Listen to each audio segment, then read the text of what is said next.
नमस्कार बच्चों, अभी हम क्या पढ़ेंगे। हमने पाठ 1 का पहला श्लोक पढ़ा था। उसमें जो भी संधि प्रत्यय समास जो भी आया था सब पढ़ा हमने। आपको मज़ा आया होगा पढ़कर, मेरा विश्वास है ऐसा। अब हम पाठ 1 का दूसरा श्लोक पढ़ेंगे। अब आपने पहले में देखा था ना, चित्र में भी दिखा रखा है कि किस तरह से वातावरण यहाँ अशुद्ध हो जाता है और ये गाड़ियों का धुआं है, ये सब हमें परेशान कर रहा है। तो इस तरीके से हमने इसको पढ़ना है। क्या? कज्जल मलिनम धूमम मुंचति शतशक्ति यानम। इसमें कर्ता कौन है इस लाइन में? शतशक्ति यानम। शतशक्ति यानम। शतशक्ति यान किसे कहते हैं? शतम कहते हैं 100, यानी सैकड़ों। अब 100 एकदम गिनती के तो नहीं है ना, सैकड़ों यानी 100 से ज़्यादा। शतशक्ति, शक्ति कहते हैं गाड़ी। यानम यान, गाड़ी यान, अर्थात सैकड़ों गाड़ियां क्या कर रही हैं? कज्जल मलिनम धूमम मुंचति, काजल के समान मैला धुआं छोड़ती है। शतशक्ति यानम किम मुंचति, तो कज्जल मलिनम धूमम मुंचति। धूमम किम मुंचति, शतशक्ति यानम मुंचति। धुएं को कौन छोड़ रहा है? तो शतशक्ति यानम मुंचति। शतशक्ति यानम कीदृशम धूमम मुंचति। अब विशेषण विशेष से आपको दिखाई दे रहा। अगर विशेषण विशेष से होगा तो क्या हो जाएगा? कज्जल मलिनम धूमम मुंचति। आप देखेंगे ना, संस्कृत में विशेषण विशेष्य को समझना बहुत ज़्यादा जरूरी होता है, क्योंकि वहाँ से आप तो एक तो आपका प्रश्न निकलता है कीदृशम, कीदृशी, कीदृशः। अगर पुल्लिंग विशेष्य है तो कीदृश हो जाएगा, नपुंसकलिंग है तो कीदृशम हो जाएगा, और स्त्रीलिंग है तो कीदृशी हो जाएगा। अब यहाँ पर धूमम का अर्थ है धुआं। अब धुआं कैसा है देखिए, कज्जल मलिनम। अब धूमम नपुंसकलिंग था ना, तो उसका विशेषण भी कज्जल मलिनम ही आया कि कज्जल के समान, यानी काजल के समान मैला। अब यहाँ समास भी आ गया। समास क्या आया? काजल के समान मैला, कज्जल इव मलिनम। काजल के समान मैला धुआं मुंचति छोड़ रही है, ये यान छोड़ रहा है। वाष्प यान माला संधावती वितरति ध्वानम। वाष्प यान माला, वाष्प कहते हैं ना जो स्टीम से चलने वाली, यानी रेलगाड़ी। माला कहते हैं पंक्ति, यानी पंक्ति एक बनी है तो बहुत सारी रेलगाड़ियां हैं, लेकिन माला के साथ कर्ता को जोड़ा है इसलिए संधावती आया। तो वाष्पयान माला ध्वानम वितरंती, ध्वनि को छोड़ती है, बहुत तेज आवाज करती है, तो ध्वानम वितरंती संधावती दौड़ती है। यानानाम पंक्ते ही अनंता कठिनम संसरणम। यहाँ पर यानों की जो पंक्तियां हैं ना वो अनंत हैं, और यहाँ पर घूमना, संसरणम कहते हैं भ्रमण करना, कठिनम कठिन हो गया। ये एक सीधा सा मैंने ना आपको एक एक शब्द का अर्थ बता दिया, लेकिन इतने से काम नहीं चलेगा आपके पास परीक्षा में। तो अभी इसमें से बहुत कुछ आएगा। सबसे पहले तो आपको अन्वयी आएगा, दूसरे नंबर पर आपको प्रश्न निर्माण आएगा। अब ये सारी चीज़ें अन्वय में सबसे पहले हम लेते हैं। देखिए, पहले अन्वय पर बात करते हैं। पहली ही लाइन को हम पहले देखेंगे कैसे कैसे क्या क्या करना है। तो नंबर 1, शतशक्ति यानम कज्जल मलिनम धूमम मुंचति। क्रिया क्या है यहाँ पर? मुंचति। सैकड़ों गाड़ियों का काजल के समान मैला यहाँ धुआं है। तो शतशक्ति यानम कज्जल मलिनम धूमम मुंचति। दूसरा देखेंगे, वाष्पयान माला संधावती वितरंती ध्वानम। अब यहाँ पर क्रिया है संधावती। अब कौन दौड़ रही है? वाष्पयान माला, यानी रेलगाड़ियों की पंक्ति। ध्वानम वितरंती। अब वहाँ पर देखिए समास क्या होगा? वाष्पयान माला में वाष्पयानों की माला, तत्पुरुष समास हुआ, क्योंकि हमने यहाँ पर विभक्ति का अर्थ लिया है। तो वाष्पयानानाम माला, वाष्पयान माला षष्ठी तत्पुरुष समास हो जाएगा, क्योंकि हमने इसमें षष्ठी विभक्ति लगाई। जब मैं आपको व्याकरण का अलग से नियम बताऊंगी ना, तो इसमें और भी विस्तार से समझाऊंगी, लेकिन अभी हमारा पूरा ध्यान पाठ पर, अन्य चीज़ों पर भी है, इसलिए मैं आपको शॉर्ट में लेकिन बताऊंगी जरूर कि यहाँ इसमें समास है। और समास भी बता दिया, षष्ठी तत्पुरुष समास है। तो ध्वानम वितरंती, ध्वानम कहते ध्वनि को, यानी आवाज को। वितरंती, अब आपने क्षत्रिय प्रत्यय कक्षा 9 में पढ़ा था, वि उपसर्ग त्रिधातु, और क्षत्रिय प्रत्यय से बना था तरत, और ये स्त्रीलिंग है तो इसका स्त्रीलिंग रूप बनेगा तरंती। तो वितरंती, अब छोड़ती हुई, क्योंकि माला शब्द स्त्रीलिंग लिया ना, तो यहाँ पर वितरंती स्त्रीलिंग इसलिए आया। धुएं को छोड़ती हुई संधावती दौड़ रही है। अब प्रश्न पूछूंगी मैं यहाँ पर कि का संधावती, तो वाष्पयान माला संधावती। किम वितरंती संधावती, क्या छोड़ती हुई दौड़ रही है, तो ध्वानम वितरंती संधावती। ठीक है। यानानाम पंक्तयः ही अनंताः।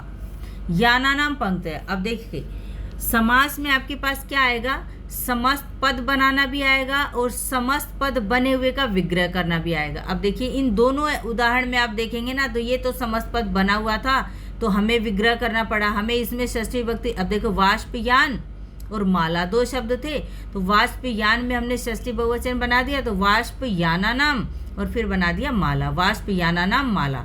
अब यहाँ पर क्या दिया इन्होंने, यानानाम पंक्तयः। अब इसको हम समस्त पद बना सकते हैं। यानानाम को आप विभक्ति हटा दे तो यान से बनता है यानानाम, तो यान मूल शब्द रह गया हमारे पास, और पंक्तयः से जोड़ दिया तो यान पंक्तयः। और अब अगर यान पंक्तयः आ गया होता तो हम लिखते यानानाम पंक्तयः, तो यानों की पंक्तियां। इन ये जो यान हैं उनकी पंक्तियां कैसी हैं, अनंताः। यह अनंता में संधि है, देखिए ही प्लस अनंताः। अनंताः का मतलब क्या है, न अंता इति अनंता। अब यहाँ पर समास भी बता दिया मैंने आपको, नए तत्पुरुष समास है। नए तत्पुरुष समास को अलग से भी बताऊंगी, यहाँ पर भी आप सीख लेंगे। नए तत्पुरुष समास कहाँ होता है, जब हम विपरीत अर्थ प्रकट करते हैं। जैसे न सत्यम असत्यम, जो सच नहीं है उसको हम असत्य कहते हैं, वहाँ पर होता है नए तत्पुरुष समास। वो बहुत मज़ेदार ट्रिक है इसकी, आप भूलेंगे नहीं कभी भी नए तत्पुरुष समास को। नए को हम अ में और अन में बदलते हैं, एक जगह हम अ लगा देते हैं और एक जगह हम अन लगा देते हैं। अब यहाँ पर अन लगा रखा है ना, अन प्लस अंता। अगर इन दोनों शब्दों को हम अलग करेंगे ना, तो ये शब्द है अन और अंताः। अब यहाँ पर अन लगा हुआ है, अन क्यों लगाया, और ये समस्त पद हमारे पास अगर हम इसको विग्रह करते हैं तो ये था न अंताः, न अंताः अनंताः। अब इस न को हमने बदलना होता है, न को अ में भी बदलते हैं और अन में भी बदलते हैं, ये आप ध्यान दीजिए। न को अ में कब बदलेंगे और न को अन में कब बदलेंगे। अब देखेंगे इस न के पीछे अगर स्वर है, अंताः में अस्वर है, तो हम इस न को अन में बदलेंगे। अगर न के पीछे स्वर है तो हम इसको अन में बदलेंगे, और न के पीछे अगर व्यंजन वर्ण होगा पहला तो हम अ में बदल देंगे। अब जैसे मैंने लिखा न सत्यम, न सत्यम, न सत्यम को हम क्या कर देंगे, असत्यम। लेकिन न अंता को हम अ अंता नहीं करेंगे, हम न को अन में बदल रहे हैं, क्योंकि अन में हमने कब बदला, जब पीछे क्या आ गया, स्वर आ गया, कोई भी स्वर। अब ये अंता में अ है ना, ये स्वर आया, इसलिए हमने इस न को अन में बदला, तो अन अंताः अनंताः। अब अन अंताः को जब हम एक साथ मिला देंगे तो ये न हलंत है, इस न हलंत में ये अ मिल जाएगा, तो हम ऐसे इसको लिख देंगे न पूरा हो गया, फिर अगला न आधा है। पूरा डिटेल में आपको बता रही हूँ, पूरा, कहीं से आपको ये नहीं कि ये चीज़ आपको नहीं समझ में आई होगी। इस अन के पीछे अंता में न हलंत में अ मिल गया तो न पूरा हो गया, और पीछे नंता अनंता। अब अ अगर हम मिला देते तो ये गलत हो जाता। अब जैसे न आदि, क्या होगा बताएंगे, न आदि। अब न के बाद यहाँ पर भी स्वर आ रहा है, तो हम क्या करेंगे, इसको न को अन में बदल देंगे। अन का न हलंत था, उसमें आदि का आ मिल गया तो अनादि। न अर्थः अनर्थः, न युक्तम अयुक्तम। तो कहाँ कहाँ पर स्वर है और कहाँ व्यंजन है, इसी खेल को अगर आप पकड़ गए तो आपको कोई समस्या नहीं होगी। तो यहाँ पर मैंने आपको देखिए नए तत्पुरुष समास समझा दिया। नए तत्पुरुष कौन सा समास है, नए तत्पुरुष, तत्पुरुष का ही भेद है नए तत्पुरुष समास। तो यानानाम पंक्तियां ही अनंताः, अन अंतान, अन का अर्थ हो गया ना न, न अंत, अंत नहीं है जिसका अर्थ, तो बहुत सारी गाड़ियां, उनकी पंक्तियां हैं। कठिनम संसरणम, संसरण कहते हैं भ्रमणम, भ्रमण जो है वो कठिन हो गया है। शुचि पर्यावरणम, मुझे शुद्ध पर्यावरण में ले चलें। अब फिर से देखिए, पहली लाइन का अन्वय हमने कर लिया था। वाष्पयान माला, इसमें 1 2 3 फिर हम डालेंगे तो 1 नंबर पे आ गया वाष्पयान माला। ध्वानम वितरंती, ध्वानम धुएं को, वितरंती छोड़ती हुई, संधावती दौड़ रही है।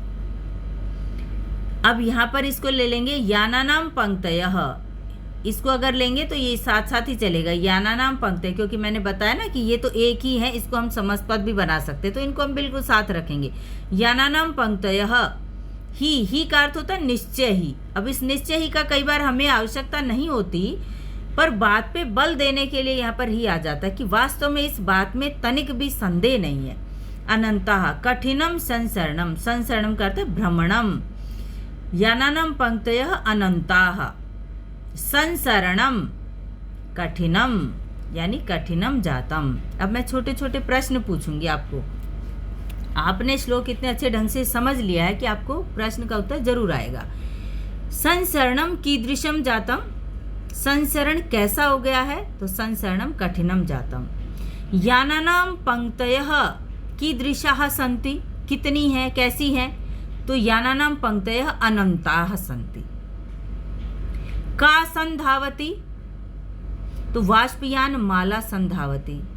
किम कुर्वन् संधावति या किम कुर्वन्ति, पुल्लिंग में भी प्रश्न पूछ सकते हैं, क्योंकि उन्हें नहीं पता उत्तर की जो अर्थ है, वो सेंस है, वो स्त्रीलिंग में निकल रही है या नहीं निकल रही है।